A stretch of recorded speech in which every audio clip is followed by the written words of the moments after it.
जय भीम नमो बुद्धाय. आपण बघत आहात WH न्यूज. मी विजय खवसे. सध्या मी भंडाऱ्यामध्ये आहे आणि भंडाऱ्यामध्ये भंते विनाचारे यांची धम्मध्वज यात्रा आलेली आहे. क्या आपके मकान की छत टपक रही है? बारिश में हर बार यही परेशानी? अब और नहीं, IBL एक्रेलिक केमिकल्स लेकर आया है छत टपकाव बंद करने का पक्का और असरदार सोल्यूशन. आणि बघू शकता जो हॉल आहे हा खचाखच भरलेला आहे. आज जो चा दिवस होता संपूर्ण दिवस पूर्ण व्यस्त सभा झालेली आहे आणि गडचिरोलीपासून ही धम्मयात्रा निघाली आणि आता आज जे आहे संध्याकाळी जे आहे ते यात्रा भंडारामध्ये पोहोचलेली आहे. मी तुम्हाला हे संपूर्ण दृश्य दाखवतो. मोठ्या प्रमाणात जे आहे आता खचाखच जो आहे हॉल भरलेला आहे आणि यानंतर आता ही धम्मध्वज यात्रा गोंदिया जिल्ह्यामध्ये जाणार आहे. त्यानंतर बालाघाट जाणार आहे. त्याच्यानंतर संसरमध्ये या धम्मध्वज यात्रेचा समापन होणार आहे. ही धम्मध्वज यात्रा कशासाठी काढण्यात आली आहे तर महाबोधी महाविहार मुक्तीसाठी ही धम्मध्वज यात्रा काढण्यात आलेली आहे. आणि भंते विनाचारे यांनी जी धम्मध्वज यात्रा जे संपूर्ण महाराष्ट्रातून या धम्मध्वज यात्रेचं भ्रमण केलेलं आहे. तर नक्कीच या धम्मध्वज यात्रेमध्ये भंते विनाचारे यांनी काय भाषण दिलं ते आपण जरा ऐकूया. मंच पे उपस्थित भिक्षु साकेपुत्र राहुल जी, भिक्षु संगरतन है, भिक्षु संगबाला, भिक्षु रोहित जी, भिक्षु उत्तरबोधी, विनय कीर्ति, अनुकीर्ति और समस्त भिक्षु संघ जो भंडारा से आए हैं उनको सादर वंदनाएं नमन करते हुए अभी आपको अच्छी खासी जानकारी हुई. महाबोधि महाविहार मुक्ति आंदोलन 134 साल से अनागारी धम्मपाल जी के द्वारा चलाया गया. 134 साल. 1890 में पहली पिटीशन गया कोर्ट में लगी और फिर भारत के बाहर अलग अलग कंट्रियों में अनागारी धम्मपाल जी ने बौद्धों को समझाया और जगाया. उसके 60 साल के बाद 6 जुलाई 1949 में बेटी एक्ट कानून बनाया गया. बेटी एक्ट कानून बनाया गया और किस दलील पे बनाया गया? तो ऐसी दलील जिसके तर्क नहीं थे, केवल भाषा थी. दलील होनी चाहिए कुछ. उनकी दलील थी भगवान बुद्ध विष्णु के अवतार हैं. सबसे बड़ी दलील भगवान बुद्ध विष्णु के अवतार हैं. इसका कोई तर्क होना चाहिए. ऐसे नहीं कि कोई भी कहे कि आम के पेड़ पे अमरूद लगते हैं और कोई बात मान ले उनकी. जो लोग मानेंगे वो मूर्ख लोग हैं. आम के पेड़ पे आम लगेगा, अमरूद तो नहीं लगेगा. तो भारत के उस समय के जिनके द्वारा इस एक्ट को बनाने में सहयोग हुआ, डॉक्टर राजेंद्र प्रसाद उस समय के राष्ट्रपति, पंडित जवाहरलाल नेहरू उस समय के प्रधानमंत्री, डॉक्टर राजेंद्र प्रसाद संविधान सभा के अध्यक्ष भी हैं और संविधान सभा में बाबा साहब डॉक्टर अंबेडकर जी करीब संविधान का लिखने का पूरा काम कर चुके हैं. इसलिए पूरा कर चुके हैं कि 26 नवंबर 1949 को संविधान सभा में संविधान पेश किया गया. डॉक्टर राजेंद्र प्रसाद संविधान सभा के अध्यक्ष.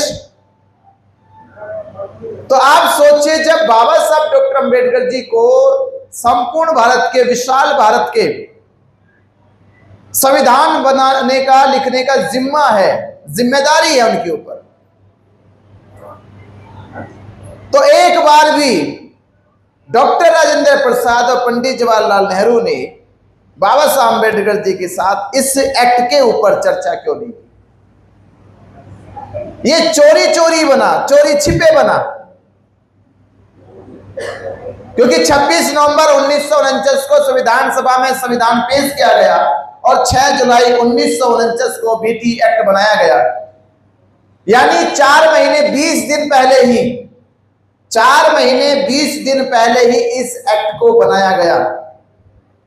1949 में इतनी बड़ी इमरजेंसी भी नहीं लगी हुई थी, बड़े मोर्चे बड़े धरने भी नहीं चल रहे थे कि आपको इतनी जल्दी एक्ट बनाया जाए। थोड़ा सा इंतजार करना चाहिए था कि जब संपूर्ण भारत का संविधान लिखा जा रहा है तो कोई भी कानून, कोई भी एक्ट, कोई भी ऐसा कायदा बनाया जाए तो संविधान के अनुरूप बनना चाहिए, संविधान लागू हो जाए तब बन जाएगा।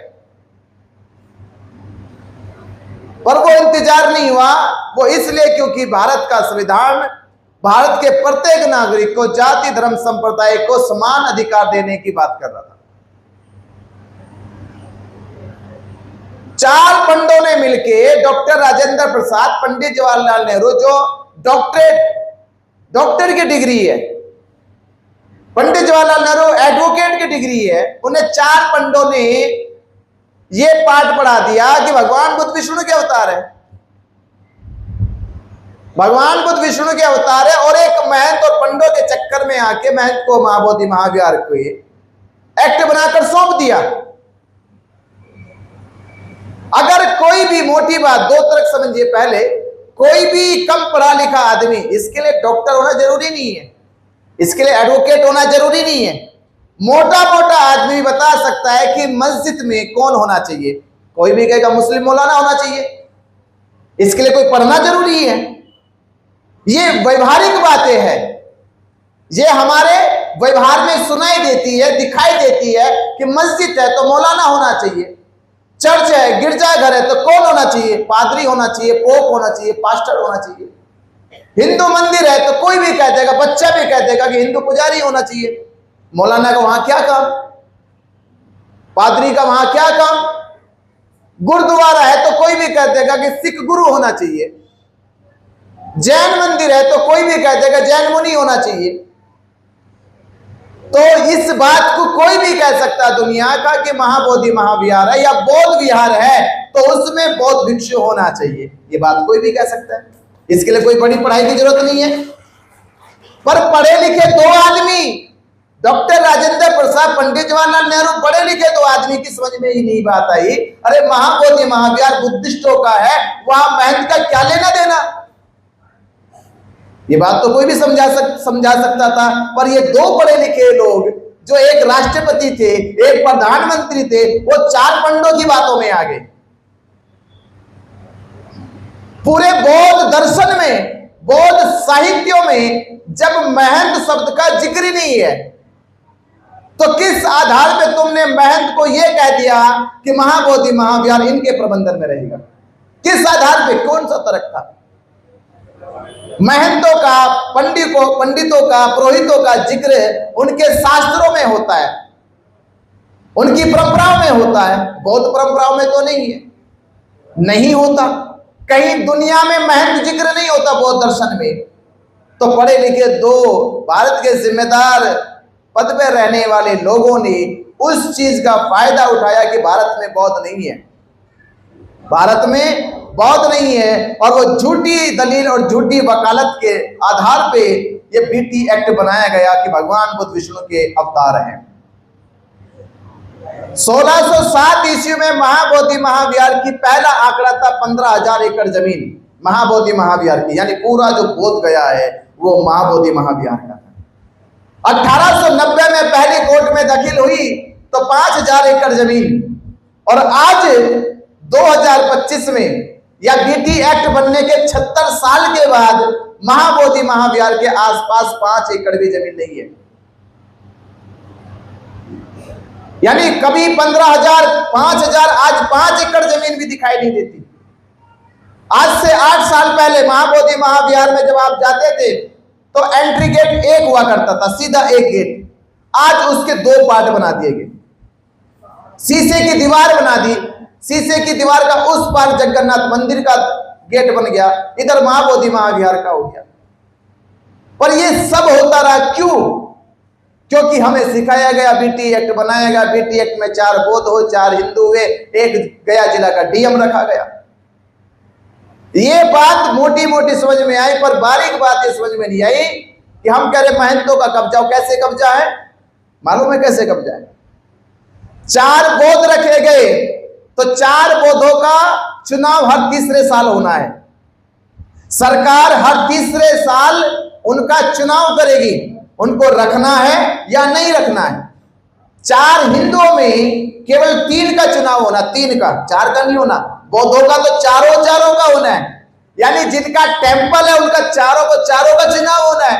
और जिनका है भी नहीं, 4 हिंदुओं में केवल 3 हिंदू का 3 साल के बाद चुनाव होना है सरकार के द्वारा। पर जो चौथे महंत है, उस महंत का चुनाव में कोई नाम नहीं है, उसका चुनाव नहीं होगा, वो परमानेंट है। और केवल वही परमानेंट नहीं, वंशागत परमानेंट है, यानी वो, उसके बाद उसका बेटा, बेटा के बाद उसका नाती पोता, तमाम जब तक वो चलता रहे। महाबोधि महाविहार का प्रबंधन उनके हाथ में।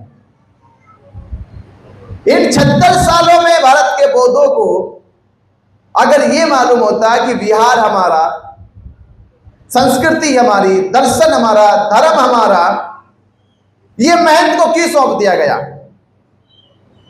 तो आज आपको पूछना होगा कि ये मोटी बात उस समय के उन 2 लोगों को समझ में नहीं आई और आज के नेताओं को समझ में नहीं आ रही है। भारत में इतने हिंदू मंदिर है, ये तर्क बता रहा हूं मैं, भारत में इतने हिंदू मंदिर है, जब भगवान बुद्ध विष्णु के अवतार है तो जितने अवतार, राम भी अवतार है, कृष्ण भी अवतार है, कितने राम और कृष्ण के मंदिर में तुमने बुद्ध की प्रतिमा रखी? कितने मंदिरों में रखी? और कितने हिंदू कमेटियों में, ब्राह्मण कमेटियों में तुमने, अगर 9 लोगों की कमेटी है तो तुमने कितनी कमेटियों में 4 बौद्ध भिक्षु या 4 बौद्धों को सदस्य बनाया?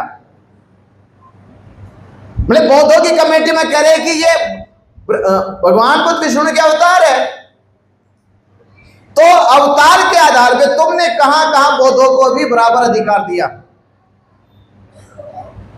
राम को अवतार कहा तो रामायण पढ़ाई, कृष्ण को अवतार कहा तो गीता महाभारत पढ़ाया, भगवान बुद्ध को अवतार कहते हो तो उनका त्रिपिटक धम्मपद क्यों नहीं पढ़ाया? तो वो भी पढ़ाना चाहिए था। जब आप उनके नाम लेकर बौद्ध संस्कृति को हड़पने का काम कर रहे हो तो उनकी शिक्षा को कौन बताएगा? फिर शिक्षा इसलिए नहीं बताएगी कि शिक्षा ने तो उनकी जड़ों को हिलाया था, उनके पाखंड को उखाड़ के फेंका था। और आज के उन जो अपने आप को बहुत बड़े महंत पंडित कह रहे, उनको याद होना चाहिए उनके शंकराचार्य की बात, जहां से शंकराचार्य की उत्पत्ति हुई। वो तो ये कहकर चले गए कि इस धरती पर ब्राह्मणों को कहा कि इस धरती पे जितने भी ब्राह्मण हैं वो कभी भी बुद्ध की परछाई के पास भी मत चले जाना, भिक्षु संघ को देख भी मत लेना, बौद्ध दर्शन की बातें कानों में सुन भी मत लेना। अगर तुमने ऐसा किया तो एक बात ध्यान रखना कि हत्या करोगे तो पाप मुक्त हो सकते हो, डकैती डालोगे तो पाप मुक्त हो सकते हो, लूटपाट करोगे तो पाप मुक्त हो सकते हो। इसका रास्ता है। पर अगर तुमने बुद्ध को देख लिया, बुद्ध की बात सुन ली, भिक्षु संघ के पास साथ बैठ गए, तो ये पाप मुक्त नहीं होगा, इसके कारण तो तुम्हें नरक भोगना पड़ेगा। तो आदि शंकराचार्य इनको समझाकर चले गए कि हे पंडित पुरोहितो, बुद्ध से दूर रहना। वो इसलिए कहकर गए कि बुद्ध काल में जितने शिष्य बने उनमें अधिकांश शिष्य ब्राह्मण बन गए।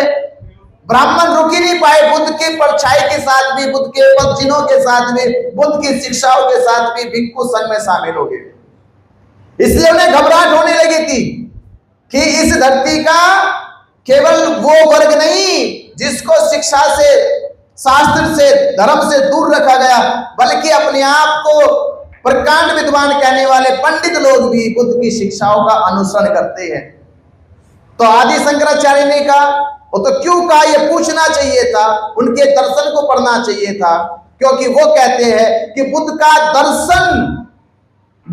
दर्शन स्वयंभू है। वो कहते हैं स्वयंभू है, यानी उनकी अपनी खोज है, और उनका दर्शन वो ईश्वरीय है, यानी ईश्वर के द्वारा आया है। तो आपका आदि शंकराचार्य तो ये कहता है कि बुद्ध की खोज अलग है, हमारी खोज अलग है। तो जब दो बातें कर दी कि बुद्ध की खोज अलग है, यानी बुद्ध अलग चीज है, वो आपके साथ नहीं जुड़ते। आपकी खोज अलग है, आप अलग है, बुद्ध अलग है, तो ये बात आपके आदि शंकराचार्य समझा रहे हैं। और आदि शंकराचार्य से बड़ा हिंदू धर्म या वर्ण व्यवस्थाओं में या वेद व्यवस्थाओं में दूसरा कोई पद नहीं होता, वो सबसे बड़ा पद है, उसकी बात माननी चाहिए थी। तो सवाल ये नहीं कि क्या क्या हमारे पास तर्क है, ये बात भी नहीं है कि महाबोधि महाविहार की प्रमाण के लिए हम क्या क्या सबूत दे, सारे सबूत सारे प्रमाण हैं। महाबोधि महाविहार कोई अवशेष नहीं है, राम मंदिर के अवशेष टुकड़े निकालने पड़े तो भी नहीं मिले, तो भी उनको उनके पक्ष में फैसला सुनाया गया, सबूतों के आधार पे नहीं, साक्ष्यों के आधार पे नहीं, गवाहों के आधार पे नहीं, बल्कि उनकी एकता और ताकत के आधार पे सुनाया गया, उनके संगठन के आधार पे सुनाया गया। 134 साल से जो आंदोलन चल रहा है, इस आंदोलन में उलझना नहीं है। हम उलझ के रह गए कि सिद्ध करो कोर्ट में, क्या सिद्ध करोगे कोर्ट में आप? जो चीज है ही नहीं, तथागत कहते हैं जो चीज संसार में है ही नहीं, जिसका अस्तित्व ही नहीं है, उस पे यस या नो करना मतलब मूर्खता है। उस चीज पे यस नो की जा सकती जिसका अस्तित्व हो। तो जो बात बनावटी है, जिसका आधार ही नहीं है, उस पे क्या प्रमाण हम दे सकते हैं? और प्रमाण क्या ये प्रमाण महंत नहीं जानता कि महाबोधि महाविहार बोधों का है, ये धरती सिद्धार्थ गौतम की ज्ञान की प्रतीक है, इस धरती को पूरा बौद्ध समाज नमन करता है। ये बात कौन सा प्रमाण चाहिए? और महाबोधि महाविहार सम्राट अशोक ने बनाया, ये बात महंत हमसे पहले जानता है। सवाल सबूतों का नहीं है, गवाहों का नहीं है, प्रमाण देने का नहीं। सवाल यह है कि भारत के बौद्ध क्या उतनी ताकत और शक्ति में है कि महाबोधि महाविहार पंडित पुरोहित से खाली करा सकते हैं क्या? सवाल इस बात का है। सवाल इस बात का है, क्या भारत के बौद्ध एकजुट होकर सरकार को झुका सकते हैं क्या? सवाल इस बात का है कि भारत के बौद्ध एकजुट होकर सुप्रीम कोर्ट से दोबारा ये कहलवा सकते हैं क्या कि यह मामला बौद्धों का या महंतों का या कोर्ट का नहीं है, यह मामला भारत के बौद्धों की आस्था और भावना का है। सवाल इस बात का है। हमने इतने वर्षों में यह सिद्ध नहीं करके दिखाया अभी तक। सवाल जिस दिन समझ में आ जाता, आप महाराष्ट्र में, मुंबई में जो है भी नहीं था अस्तित्व में, उसका अस्तित्व 4 दिन में स्थापित कर दिया मराठों ने, 4 दिन में कर दिया। आप सोचो, जो कानून में भी नहीं है, कानून के आधार में भी नहीं है, फिर भी उनकी एकता, उनकी ताकत, उनकी शक्ति ने उसके नाम पे कानून बनवा दिया 4 दिन में। इसे ताकत कहते हैं। और हम लोग महाबोधि महाविहार हमारा है, सबूत हमारे हैं, यूनेस्को की रिपोर्ट है, बीटीएमसी की वेबसाइट पे है, आर्कोलॉजिकल की रिपोर्ट है, ये सारे प्रमाण भी, और उसके बाद भी कह रहे महाबोधि महाविहार हमें दो। सवाल फिर प्रमाणों का नहीं है। सवाल बस इतना है कि 1949 में भारत में बौद्ध नहीं थे, आज बौद्ध है। उस समय की परिस्थितियां रही होगी कि उनके पास ताकत थी, शक्ति थी, सरकार की सत्ता थी, उन्होंने महाबोधि महाविहार के ऊपर बीटी एक्ट बनाया। पर आज भारत में बौद्ध है, 1000 लाख 2 लाख नहीं, करोड़ों की संख्या में बौद्ध है। तो भारत के बौद्ध एकजुट होकर, जागरूक होकर दिखाए कि महाबोधि महाविहार बौद्धों का है, बौद्धों को मिलना चाहिए। उसके लिए जब भारत के बौद्धों की संख्या एकजुटता लाखों में, करोड़ों में दिखाई देगी, मैं कह रहा 134 साल नहीं, 34 सेकंड में भी ये हल हो सकती है समस्या। आंदोलन इस आधार से बड़ा नहीं होता कि आपने कितने दिनों से चलाया, इसका कोई आधार नहीं है। 10 लोग बैठ जाए और 10 साल तक चलाते रहो, 100 साल तक चलाते रहो, कोई सुनने वाला नहीं है, क्योंकि 10 लोग बैठे हैं। और 10 लाख लोग बैठ जाए आके,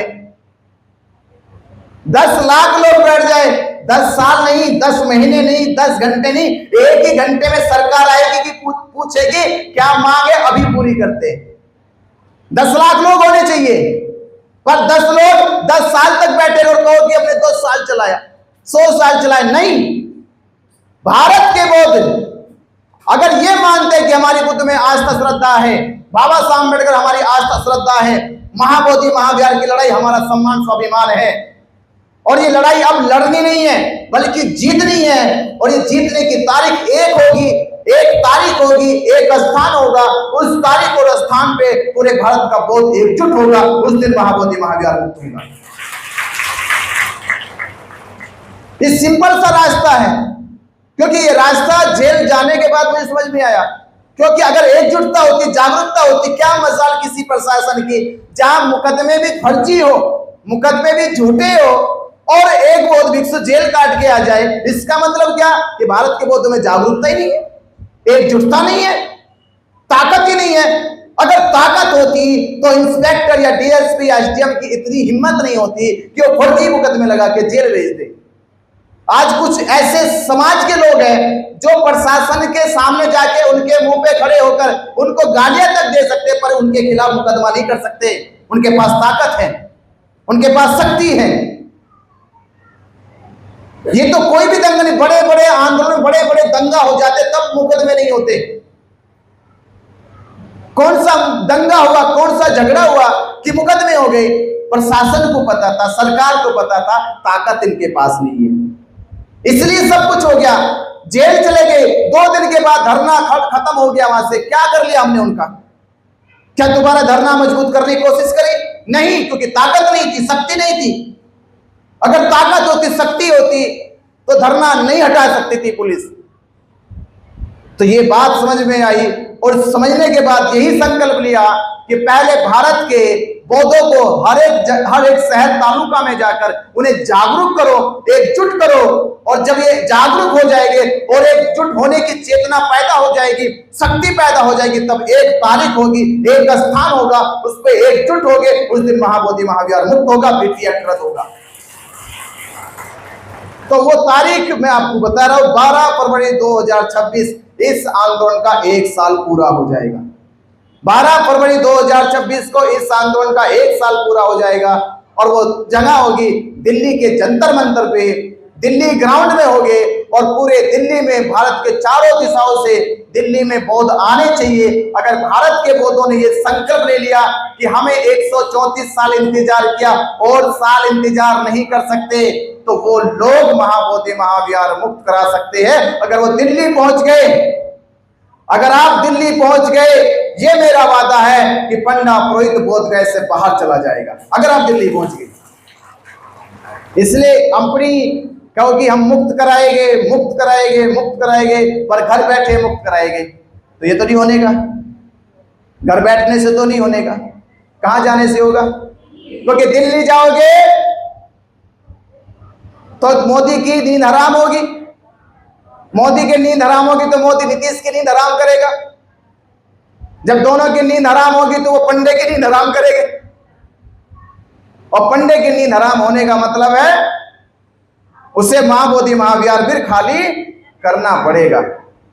तो ऐसी जगह चोट, दिल्ली पूरे भारत की ताकत, और भारत की ताकत बहुत अगर चले गए दिल्ली तो पूरे देश में सिस्टम हिल जाएगा, पूरे देश में तहलका मच जाएगा कि भारत के बौद्धों ने तैयारी कर ली है। अब दिल्ली केवल धरना देने के लिए नहीं आए, बल्कि बीटी एक्ट रद्द कराने के लिए, महाबोधि महाविहार मुक्त कराने के लिए आए हैं।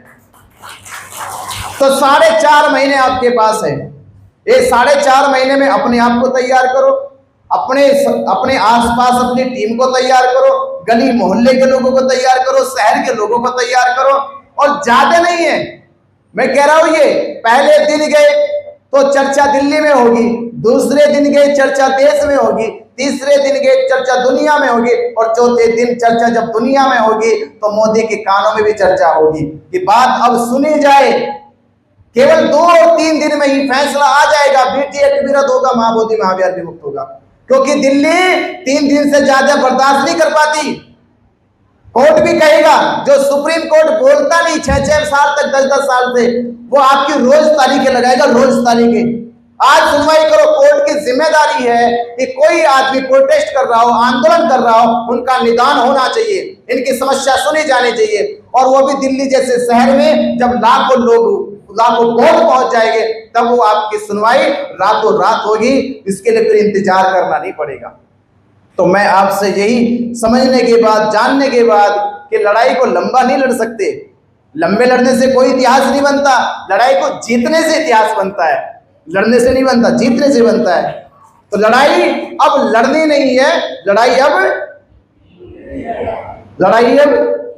जीतनी है। और जीतने की तारीख 12 फरवरी 2026 रख दी है। ठीक है, तो आप चलोगे दिल्ली? दिल्ली चलोगे? कितने लोग चलोगे? हाथ खड़े बताइए। सब दिल्ली चलोगे? तो ठीक है, अगर दिल्ली चले गए तो फिर पंडा पुरोहित बोध कैसे चला जाएगा, ये पक्की गारंटी है।